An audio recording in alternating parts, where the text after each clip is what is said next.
Joining us now to discuss the man who knows best, White House senior advisor for COVID response, Andy Slavitt. Andy, I'm so glad you're here this morning. I got a lot of questions. I want to start with what we just saw. Contrast states like Florida and California, California basically in lockdown, and their numbers aren't that different from Florida. Well, good morning, Stephanie. Look, there's so much of this virus that we think we understand, that we think we can predict, that's just beyond, a little bit beyond our explanation. What we do know is that the more careful people are, the more they mask and social distance, and the quicker we vaccinate, the quicker it goes away and the less it spreads. But we have got to get better visibility into variants. We don't know what role they play, large events, et cetera. But, this is, as we all have learned by this time, this is a virus that continues to surprise us. It's very hard to predict. And, all around the country, we've got to continue to do a better job. And I think we are, but we're not done yet. But what does that look like? Because people are fatigued by this. They want to send their kids back to school. They want to go back to work. They don't want to lose their businesses. And they're saying they simply aren't getting clear guidance. Yeah. Well, look, I think we lived through a year, when over the last year, when the end of the pandemic was just around the corner. And that is fatiguing because people feel like, okay, maybe I can hold out for another week or what have you. I think what President Biden is communicating is it's still a marathon. There are still challenges. We all wish it was over. And so we need to orchestrate this together. Number one, we need Congress to pass the American Rescue Plan, as you pointed out in your coverage. We can't get through this, and Americans can't get through this without the support of their country. This is what people pay taxes for. This is why people are here. And we need to demand Congress act. Secondly, the government and country needs to execute, and that starts with leveling with people. And then it really goes to competence. It goes to executing a vaccination rollout that works and is effective. And while we have an undersupply situation and people are going to be frustrated, we've got to improve every day. And I think we are. But it's going to require more patience from the public than people may want. But I don't think the public wants to be lied to either. The president did say last night that we should have enough vaccines for every American by July 1st. What does that mean? Does that mean 2 months from now there's suddenly going to be a flood of vaccines? Because right now, at this moment, I'm pretty sure both you and I have got family members around this country going, refresh, and they cannot get appointments. Well, so there's two important things to what you said. One is President Biden came in and we did not have enough vaccines for this country. We did not have any stockpile of inventory. And we leveled with the public. And since that time, the president directed us to go make sure we have enough vaccines for everyone in the country. We did that 2 weeks ago.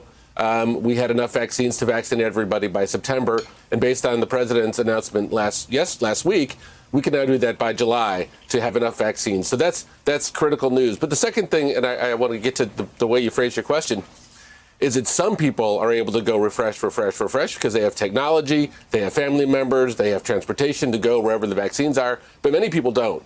And what's happening is those people, largely people of color, low-income people who need it, are getting crowded out.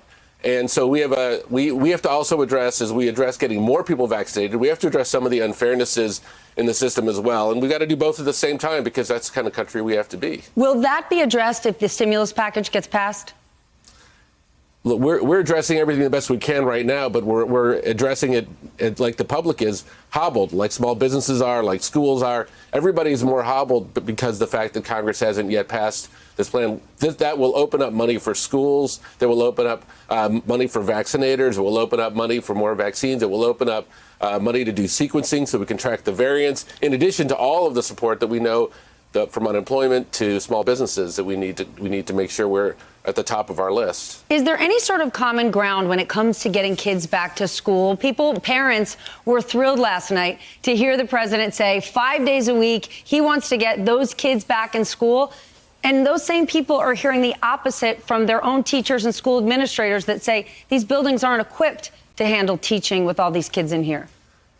Well, look, if it were easy, it would have been done by now. And I think we're making progress. I think having a roadmap back that the CDC put out is a good thing. Look, it's not a matter of whether kids should go back to school. It's a matter of how. And giving people the guidance. I talked to a governor this morning, yesterday morning. Time is just a weird thing. But around what are the things that their school can be doing.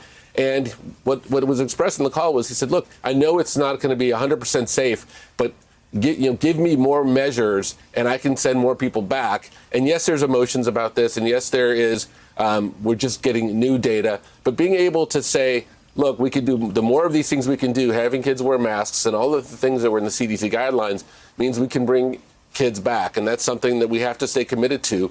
And we are. But it's not whether, it's how. Many kids have been out of school for more than a year, and there have been no guidance to schools, relatively speaking, until last week on what they can do to open up. So hopefully we'll now begin to push that process. We have a question from a viewer here on MSNBC. All day long, we've got viewer questions, and I'm hoping you could answer one. It comes from Mrs. Powell in Moore, Oklahoma, where she writes, I had my first COVID shot, being over 65, but I want to know, can I still contract COVID and affect my husband and son who are not yet eligible? So she should get her second shot, and then 2 weeks pass, and then it's very high likelihood that she is safe. We still don't know for sure whether or not she can pass it and what that data says. We're still learning, but she'll be in a much better place. I think she just needs to wait just a little bit longer. This patience game, I know, as you said, Stephanie, is wearing on everybody, but she's on the road. Should she be, and this is for everyone, in terms of mask wearing, should we be wearing regular masks, 2 masks, N95 mask? What's the best recommendation at this point? Well, so if you're not wearing a mask at all, wearing a mask over the nose and mouth, well-fitting, bingo, that is the most important thing. I wear a surgical mask with a cloth mask over it, and I do that because the surgical mask is good, but it doesn't fit as snugly as when I put a second mask over it. I think we're learning that the better the mask, the better. Not all of us can wear N95s. We need those for our healthcare workers, but if you have those are the safest.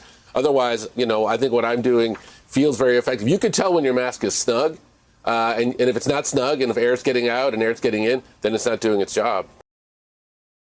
Hey, thanks for watching our YouTube channel. You should know that you can follow today's top stories and breaking news and catch up on your favorite MSNBC shows all in one place.